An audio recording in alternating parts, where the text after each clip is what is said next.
Dinsdale, sana masaya ka na sa bagong mundo mo. Paalam.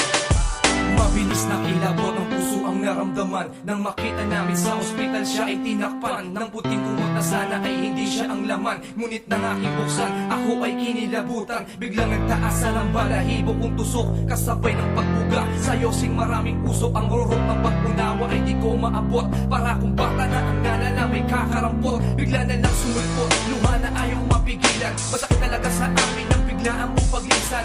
Dahil na makulit pero napakabait. Pero bakit ganito? Sadyang napakabait ang sinapit. O Diyos ko po, bakit ba ganyan? Kung sino dapat ang halang, siya ang parusahan.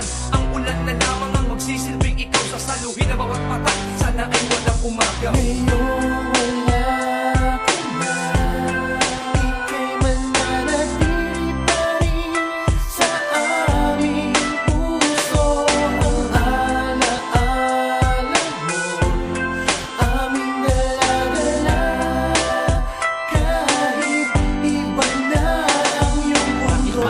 Ang inakawan ng pag-asa, tropa kong date, katunay kong nakabarkada. At labis kaming kinupuro ng mga sakit. At my friend, sana'y masaya ka na sa langit. Di mo na masasabi sa amin, oh kamusta tol? Kaya kami na lang magsasabi sa'yo sa ataon na sana mag-iingat ka doon sa itaas. Kaibigan, sabay-sabay naming ikukumpas para sa mga naiwan mong mahal sa buhay. Ang awit na to, ang siyang magsisilbing patunay na kahit wala ka na, ito ay aming dadalhin. Kahit sa iyong libing, ito ang papatugtugin para maalala ka, maalala mo kami. Kami ang siyang magsisilbing ng ilong mong napundi. Kaibigan, kaibigan, kaibigan ang lubos. Ang luwas sa aming mata, bakit di pa rin maubos? Ngayon wala ka na, ika'y mananatili pa rin sa aming puso.